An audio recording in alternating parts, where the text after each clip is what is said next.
Okay, so today we're diving into a really unique structure. It's one of those places that just defies a simple label. We're talking about Cordoba's Mosque-Cathedral. It's a place of worship, sure, but also a UNESCO World Heritage Site, and maybe one of the most incredible architectural history lessons you could possibly walk through. It really is like a document written in stone, you could say. Hmm. Our sources, they track its story right from the beginning, 785 CE, and they detail how the architecture itself was, this powerful political language, how faith shaped it, and how its core identity managed to survive. Conquest, upheaval, everything. Right. And that's our mission here, to unpack all those layers. We want to get past the usual tourist overview. We're looking for those moments, those specific aha insights that really show how Muslim civilizations, especially the Umayyads in al-Andalus, built something beautiful that honestly transcended the politics of the time. So let's start at the beginning, the foundation, and the man who felt he had to build it, al-Rahman. Exactly. You can't really grasp the building without understanding him first. al-Rahman the First. He wasn't some established emperor sitting comfortably on a throne. He was a survivor. Yeah, the background here is pretty dramatic. He was the last Umayyad prince standing, escaped the massacre in Damascus, somehow made his way to Iberia, and he sets up this, fledgling emirate. So this building project, it sounds like it was driven purely by need for legitimacy, for a symbol, for a sanctuary in Cordoba. Absolutely. Architecture became his primary political tool, and the site itself, Yeah. already loaded with history. Politically, religiously, it stood where a Visigothic church had been. Though it's important the sources note the Muslim community had already bought parts of that site. They were using it for Friday prayers even before the big construction started around 785, 76. Okay, so he's not just building a mosque, he's planting a flag, establishing a capital for his dynasty, which makes the choice of materials really interesting. If you're trying to establish something new, why reuse old Roman and Visigothic columns? Seems counterintuitive. But that's the genius of it. It was pure political messaging. Yeah. Very deliberate. He wasn't just grabbing leftover stones. By incorporating bits of the old Roman and Visigothic powers into his own building, he was making a statement. It was like saying, we are the inheritors. This is the next chapter in this land's long story. It visually rooted his new power in the region's past. So it's basically declaring Islam isn't foreign here. It's part of this land's history and its future. Wow. That's a powerful message, literally built into the walls. And that political thinking directly shaped the blueprint. The first version was big, a square, roughly maybe 75, 80 meters on each side. And it was split right down the middle. Half open courtyard, the sawn, for light and air, and half covered prayer hall, the hypostyle hall. That just means many columns. That hypostyle hall, I mean, the descriptions make it sound overwhelming. All those columns, rows upon rows, and all taken from older buildings. The effect must have been something else. Oh, completely intentional. It was designed for humility, for awe. Imagine walking into that space, the sheer repetition, the scale. It makes you feel small before the vastness, humbled. That's how it's described. And think about the senses, too. The light slanting through the arches, the smell of citrus trees maybe drifting in from the sun. It blended the natural world with the spiritual. But the feature everyone remembers, the one that became the absolute signature of this Moorish style, is that double-tiered arch system. How did they even come up with that? It seems like a really complex way to hold up a roof. It was brilliant engineering, born from a problem. They wanted height. They wanted the ceiling way up high to create these big, airy vaults. But the columns they were reusing, often too short, and maybe not sturdy enough on their own to support a really high, heavy ceiling safely. Okay, so the building blocks you have are sort of delicate. You can't just stack a massive roof on top. That sounds risky. How did they manage the height? Highly risky, using standard methods. So the solution was ingenious.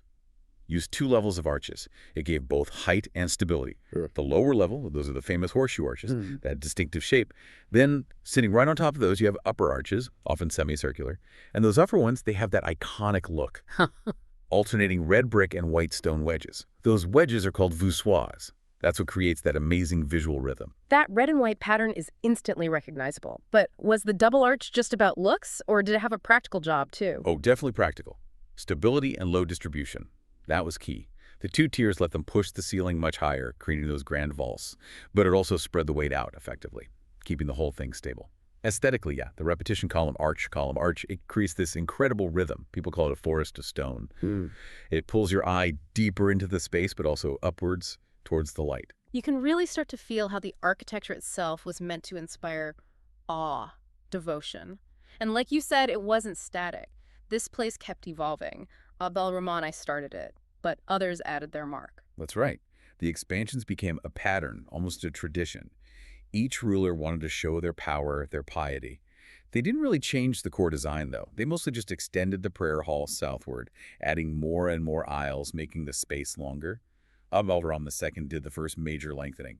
The community was growing. And then there were other additions, and maybe less about sheer size, like the Sama under Hisham, right? Right, the Sama, that's like a call station. An early feature, probably more about the practical need for acoustics, making sure the call to prayer could be heard by everyone in the expanding space. Later, al-Rahman III added the first proper minaret. That was less about sound, more a big, bold statement about the power and prestige of his caliphate. But the real explosion of artistry, of decoration, that comes later, right? Under Al-Hakam II in the mid-10th century. That's when things get incredibly ornate. Absolutely. The focus shifts. It's not just about making it bigger anymore. It's about making it breathtakingly beautiful, showcasing theological depth through art. The mihrab is the prime example. It starts as just a niche in the wall pointing towards Mecca, pretty simple. But under Al-Hakam II, it becomes the absolute jewel of the whole building, a masterpiece. And this is where those international links become really clear. The sources talk about Byzantine artisans being brought in from Constantinople. That must have been a huge undertaking, politically and financially. Oh, it was a massive statement. Al-Hakam II wasn't just decorating, he was flexing, showing the world that the Cordoba Caliphate had the wealth, the connections, the prestige to command the best mosaic artists from the heart of the Byzantine Christian Empire. It was a signal to rivals everywhere. Cordoba is on par with, maybe even surpasses, any capital in the world, culturally and spiritually. So, what exactly did these Byzantine masters do, working alongside the local Andalusian craftsmen? They focused on the area around the mihrab itself, and also the incredible domes above the Maksura, the enclosed area near the mihrab. The mihrab glitters with gold mosaics, these intricate shell-like shapes, beautiful calligraphy with verses from the Quran.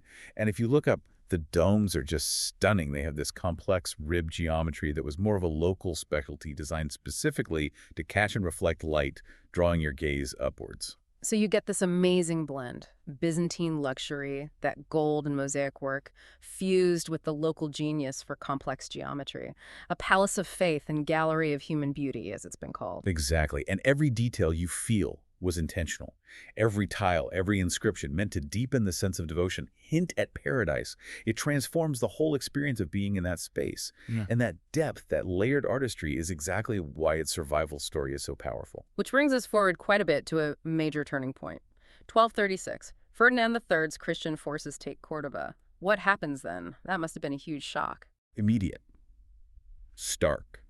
The building was consecrated as a cathedral almost overnight. Imagine this shift in the city's spiritual center. And logically, given the whole context of the Reconquista, you might expect them to just tear it down, erase the past. But they didn't. The original Umayyad structure somehow endured. That's what's incredible. The sheer scale and quality of the original building, that massive hall, the thousands of arches, the courtyard, it was just too impressive, too solid, maybe even too useful to simply demolish. Yeah. Its own beauty and strength kind of protected it. So much of the original design survived that initial conversion. There was a pretty big change later on, though. In the 16th century, they built something completely different right inside it. Correct.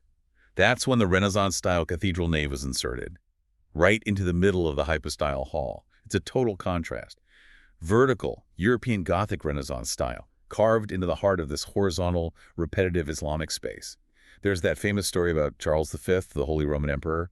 When he finally saw it, he supposedly criticized the builders, saying something like, "You've destroyed something unique to build something you could find anywhere." That really captures the clash, doesn't it? This huge, almost alien structure dropped into that mesmerizing forest of arches. And yet, the sources argue, and I think you feel it when you're there, the original building's identity somehow wasn't erased.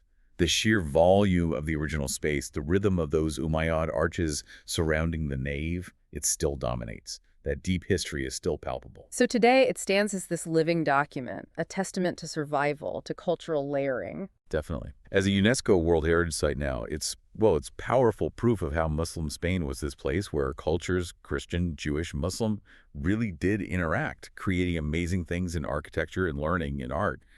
It shows creation can outlast conflict. Which loops back perfectly to what we set out to explore, stepping inside that history, feeling the faith, seeing the survival. This building really is concrete proof that Muslim civilization built a profound beauty that shaped identity and, yeah, truly transcends politics. When you stand there under those double arches, you're not just looking at old stones. You're experiencing artistry that faced erasure but endured. It really makes you think about what lasts, doesn't it? Things rooted in human ingenuity and devotion. So we've seen how this physical structure, its core identity, managed to survive conquest, transformation, even major alterations over centuries, which leaves us with a thought for you to maybe mull over. If buildings can do this, what about today's cultural creations? Digital art, music, ideas.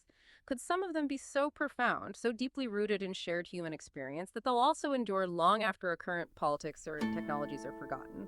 Something to think about until our next deep dive.